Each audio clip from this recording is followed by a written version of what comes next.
berada di bawah PT Kencana Energi Lestari. Yang pertama, sebagaimana di paparan, sekarang kami memiliki 3 power plant. Yang pertama PLTA Pakat 18 MW di Sumatera Utara.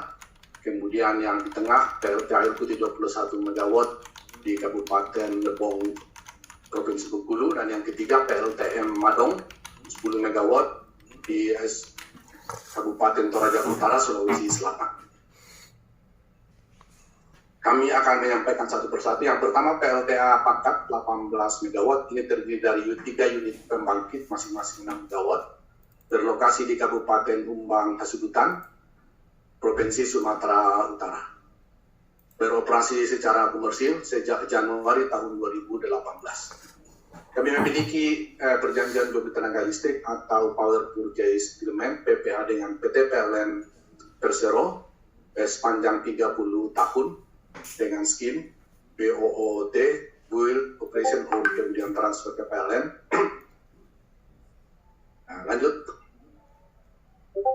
Yang kedua adalah PLTA Air Putih 21 MW di Kabupaten Lebong, Provinsi Bengkulu. 3 unit masing-masing 7 MW memasuki commercial operation date pada Januari 2020 tahun yang lalu. Sama dengan Pakat, kami memiliki PPA dengan PLN dengan periode 30 tahun dengan skema BOOT. Yang berikutnya adalah PLTM Padong 10 MW di Kabupaten Toraja Utara, Provinsi Sulawesi Selatan. Saat ini sedang dalam proses penyelesaian. Posisi pada Desember 2020 ini, progres sebesar 99,8%, hampir selesai. Dan kami akan memulai commissioning testing pada awal Januari 2022 yang akan datang, dan diharapkan akan memasuki commercial operation date pada akhir Januari 2022. Ini PPH-nya 20 tahun dengan PLN, kemudian itu dengan skemanya BO, jadi Build, Operation and Own oleh PT Kencana Energi Lestari. Selanjutnya, produksi sejak unit-unit di bawah PT Kencana Energi beroperasi. Yang pertama PLTA Pakat, kemudian Air Putih. Pada tahun 2019 kami memproduksi 103 GWh, kemudian tahun 2020 213, meningkat cukup besar. Kemudian pada tahun 2021 ini diharapkan sampai dengan akhir Desember kami akan memproduksi sebesar 250 GWh. Dan tahun depan 2022 dengan masuknya PLTM Madong diharapkan minimal akan mencapai 280 GWh. Kira-kira itu tentang operational highlight dari unit-unit pembangkit yang berada di bawah PT Kencana Energi Lestari. Selanjutnya saya persilahkan kepada Pak Giardi untuk menyampaikan tentang financial highlight. Terima kasih Pak Galer atas waktunya. Selamat siang Bapak Ibu sekalian para hadirin yang kami hormati. Pada sesi ini saya akan memaparkan tentang financial highlight.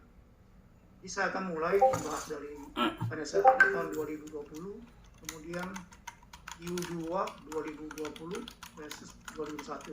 Kemudian juga akan secara singkat saya akan jelasin tentang juga financial highlight Q3 2021. Dan mulai dari financial highlight tahun 2020. Sini kita lihat pada tahun 2020 total aset kita tuh 287 juta dolar atau naik 10,2% dibanding tahun lalu. Kemudian juga liability 130 juta dolar atau naik 19% dibanding tahun lalu. Equity 156 juta dolar naik 39% dibanding tahun lalu. Dan revenue-nya mencapai 25,4 juta dolar dan net profit-nya 8,6 juta dolar.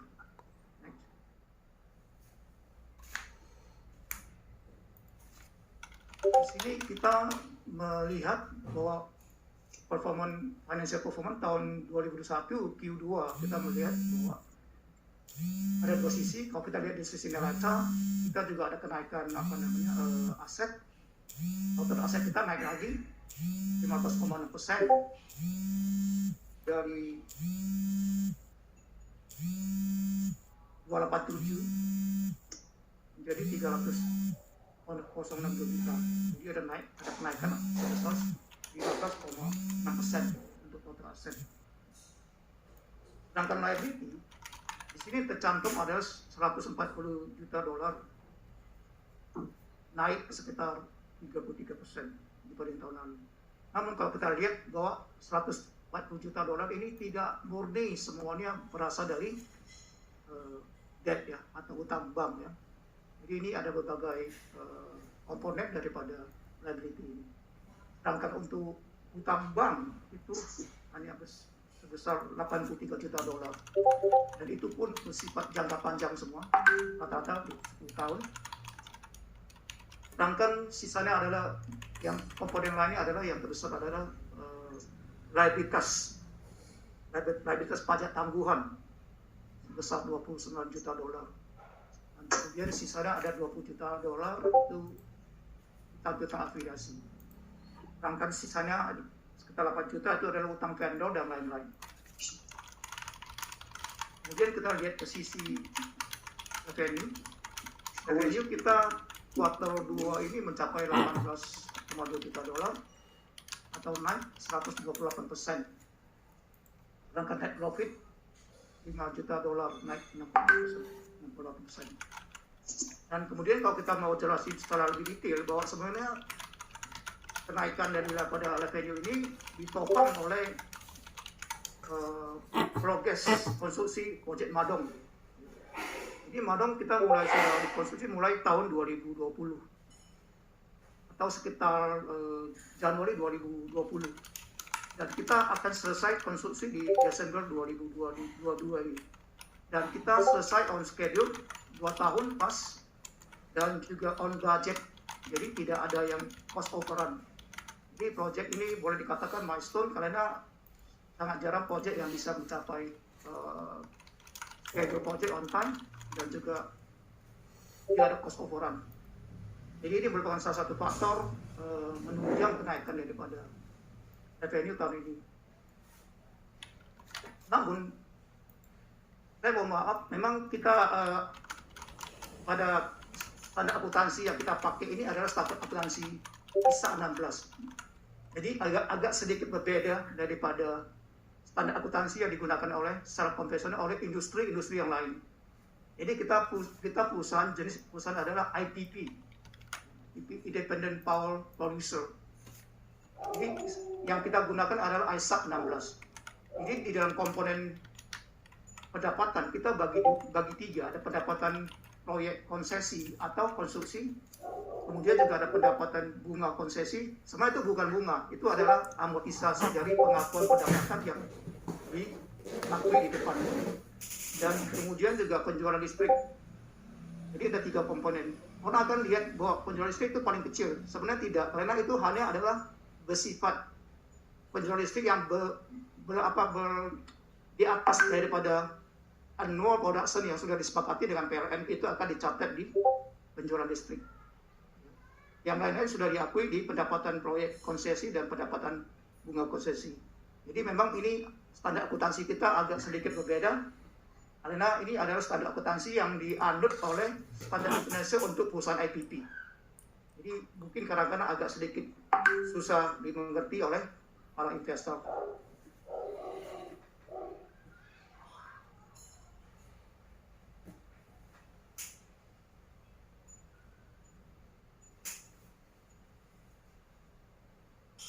Satu.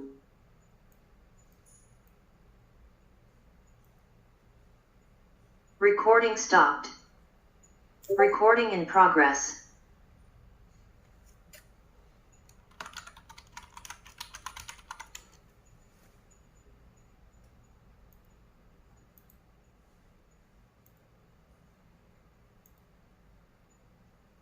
Q3 2021 versus Q3 2020. Ya.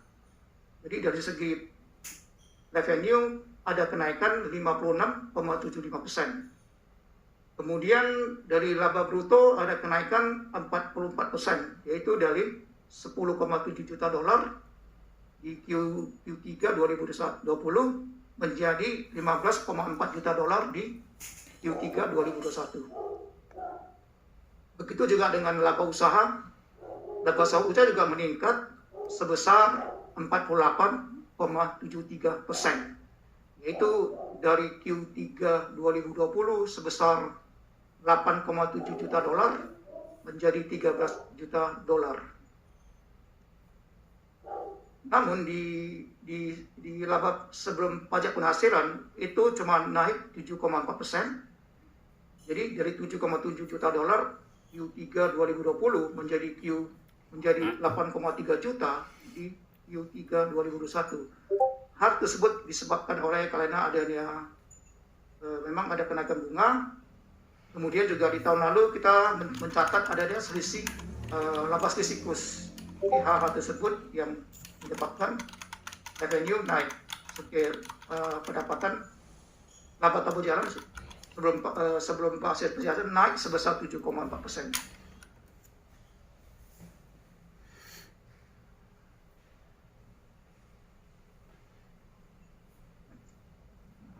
Next. Ya, begitu yang kita sampaikan untuk financial highlight. Kemudian waktu dan tempat kita kembalikan ke Pak Wilson. Kami ucapkan terima kasih untuk Pak Giat, dan selanjutnya kami persilahkan kembali kepada Pak Wilson untuk dapat melanjutkan pemaparannya. Kami persilahkan, Pak. Terima kasih. Dalam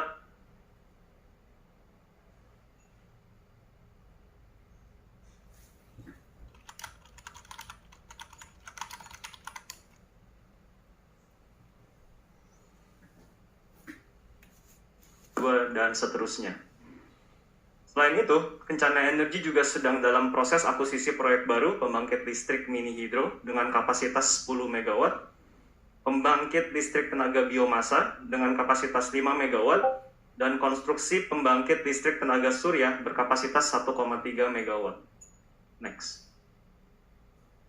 Selain ketiga proyek tersebut, Kencana Energi juga mengembangkan proyek EBT lainnya dengan proyek pipeline mencapai 500 MW atau lebih dari 10 kali lipat dari portfolio saat ini yang 49 MW. Proyek pipeline masih banyak didominasi oleh pembangkit listrik tenaga air atau hidro sekitar 300 MW.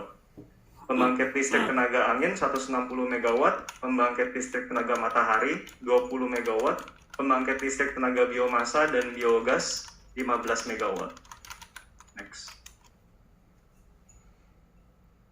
Proyek-proyek Kencana Energi yang kami sebut tadi, kami yakin Kencana Energi dapat berperan sebagai salah satu penggerak esensial untuk mendukung transisi energi dari energi berbasis fosil menjadi energi baru terbarukan. Roadmap transisi energi pada tahun 2021-2025 memiliki target peningkatan bauran EBT sebesar 23% pada tahun 2025. Di luar 2025, pada Indonesian Energy Transition Roadmap yang dikeluarkan Kementerian ESDM dan PLN, memiliki proyeksi pengadopsian transportasi berbasis tenaga listrik secara massal dalam dekade ini. Didukung oleh pembangkit berbasis EBT, akan membantu dalam pencapaian target net carbon neutrality pada tahun 2050. Next. Pada RUPTL PLN 2021-2030, tercantum bahwa Indonesia akan ditopang oleh EBT dengan kapasitas hampir 21 GW. Dengan kontribusi terbesar yaitu tenaga air yang lebih dari 10 GW, tenaga matahari sekitar 4,6 GW, dan geothermal 3,3 GW. Dan pembangkit berbasis EBT lainnya hingga mencapai 21 GW.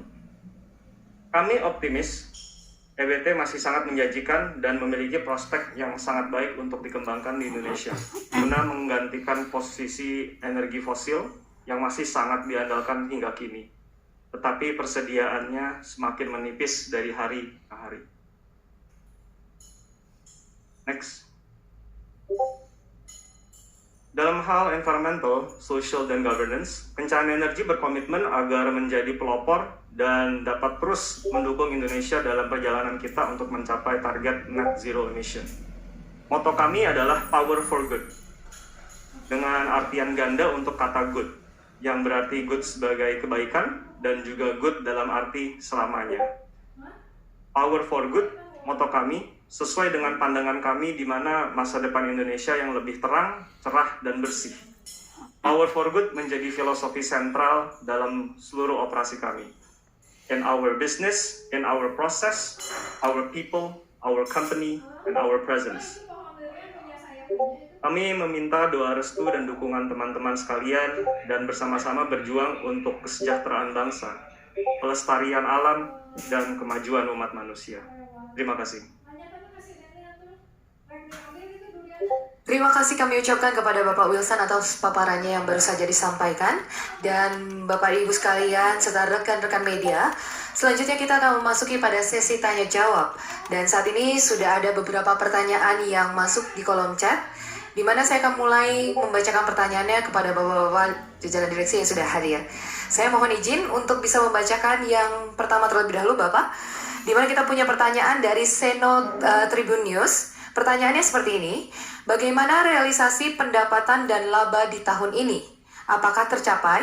Dan juga update kinerja kuartal 3 dan apa saja faktor pendorongnya? Mungkin boleh dibantu dijawab untuk Bapak Giat. Silakan Pak. Terima kasih atas pertanyaannya. Jadi sampai dengan Q3 pendapatan kita mencapai 26,6 juta dolar dan laba tahun berjalan mencapai 3,1 juta dolar. Dan kemudian kita estimasi sampai akhir tahun 2021 revenue akan mencapai 37,5 juta dolar. Dan laba tahun berjalan akan sebesar mencapai 5,1 juta dolar. Penurunan sedikit laba tahun berjalan memang tidak sebanding dengan kenaikan yang cukup signifikan dari revenue. Ini disebabkan oleh karena tadi yang seperti kami jelasin bahwa adanya adjustment daripada pajak tangguhan dan riskus. Itu satu, pertanyaan ke satu. Pertanyaan kedua adalah target 2002 kalau nggak salah ya Pak Bu MC. Sekali Bapak, Ya. Pertanyaannya masih dari Pak Seno, yaitu mengenai target 2022 pendapatan dan labanya sendiri, bagaimana Pak Giat? Oke, terima kasih Pak Seno. Jadi boleh saya sampaikan bahwa target pendapatan dan laba tahun 2022 masing-masing sebesar 21,5 juta dan 8 juta dolar. Dan ini adalah estimasi yang kita konservatif, belum kita masukkan tambahan-tambahan revenue dan profit yang akan kita capai di 2022. Misalnya seperti yang tadi Pak Wilson jelasin, kita ada penambahan proyek PRTN 10 MW dan juga kita ada akuisisi 5 MW biomass. Dan kemudian juga kita akan mulai konstruksi 1,3 MW solar PV. Jadi 3 daripada new project tersebut tidak kita belum masukin. Ya, jadi akan berbeda nanti kalau kita sudah masukin. Terima kasih Pak Seno atas pertanyaannya.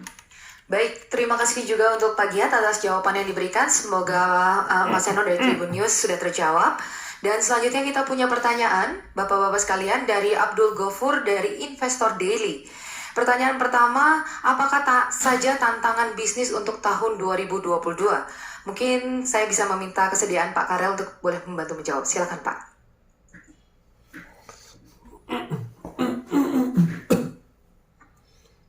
Baik, terima kasih Pak Ghafur dari Investor Daily.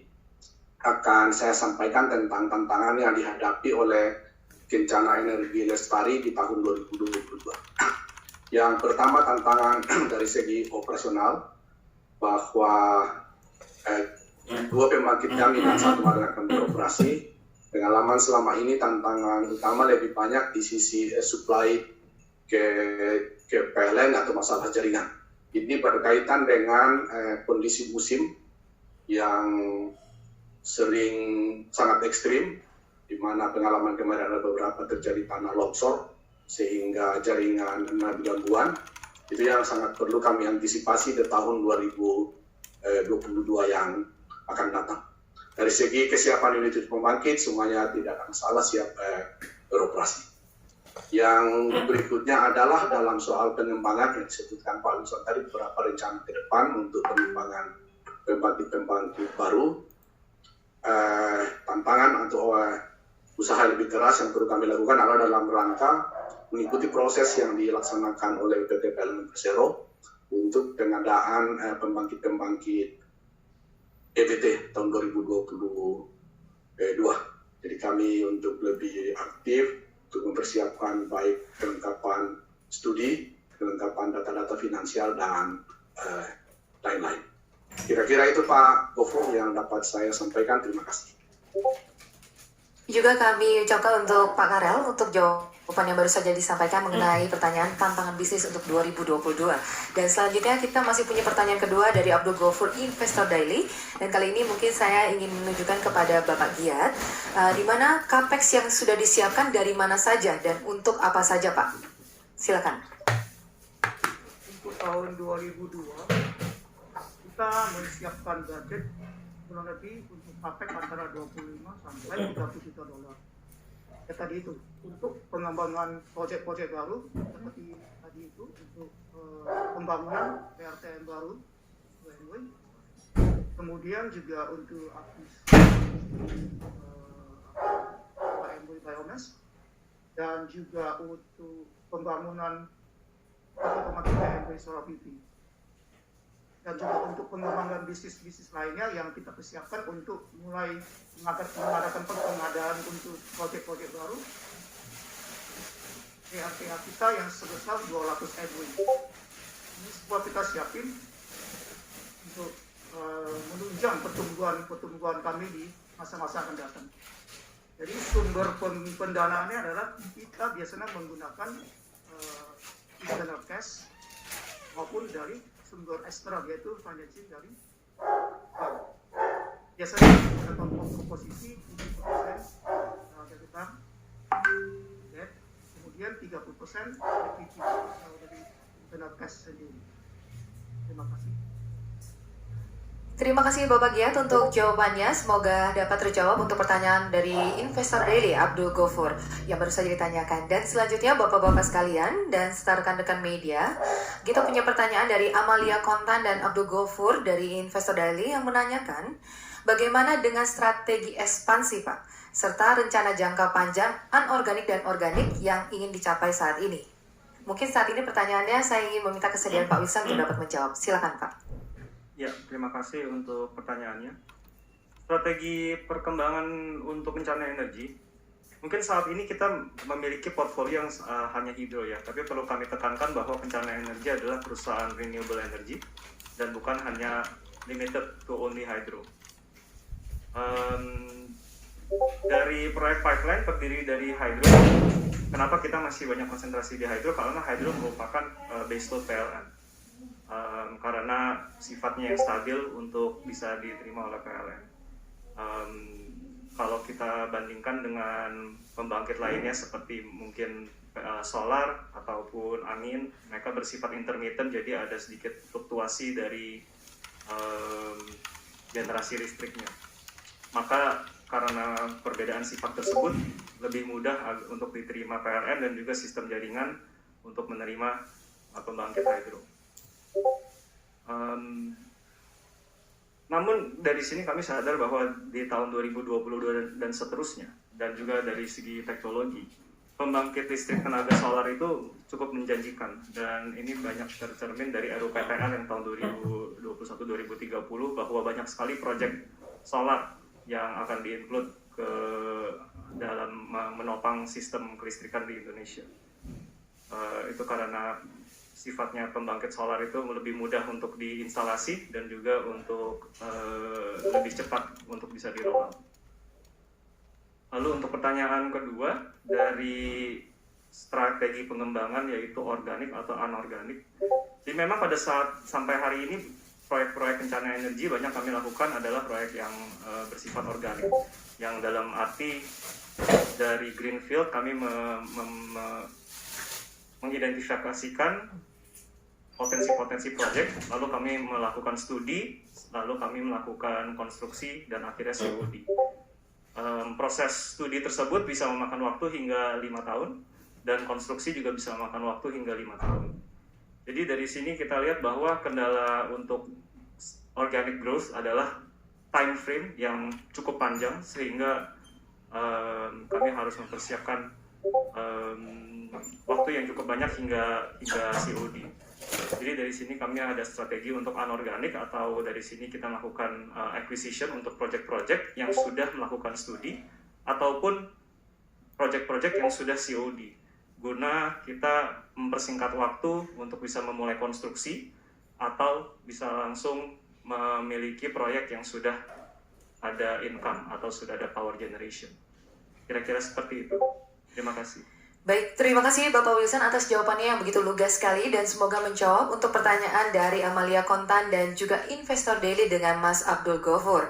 Dan itulah dia seluruh pertanyaan yang dapat kami sampaikan pada hari ini secara live. Baiklah hadirin yang kami hormati, dikarenakan keterbatasan waktu, maka saya harus mengakhiri untuk sesi tanya jawab kali ini. Dan tentunya pertanyaan-pertanyaan yang belum sempat terjawab nanti akan dijawab melalui email, yaitu corporate.secretary@kencanaenergi.com setelah acara akan berakhir pada hari ini. Dan oleh karena itu, tuntas sudah seluruh rangkaian acara dari paparan publik tahunan PT Kencana Energi Lestari Tbk siang hari ini.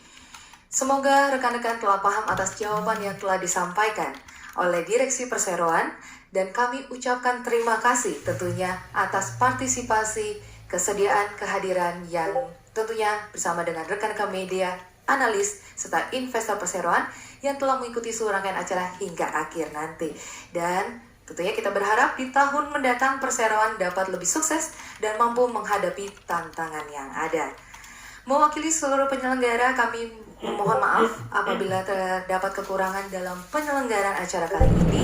Dan akhir kata, saya Jessica William mengucapkan banyak terima kasih, salam sehat selalu, dan sampai jumpa di lain kesempatan.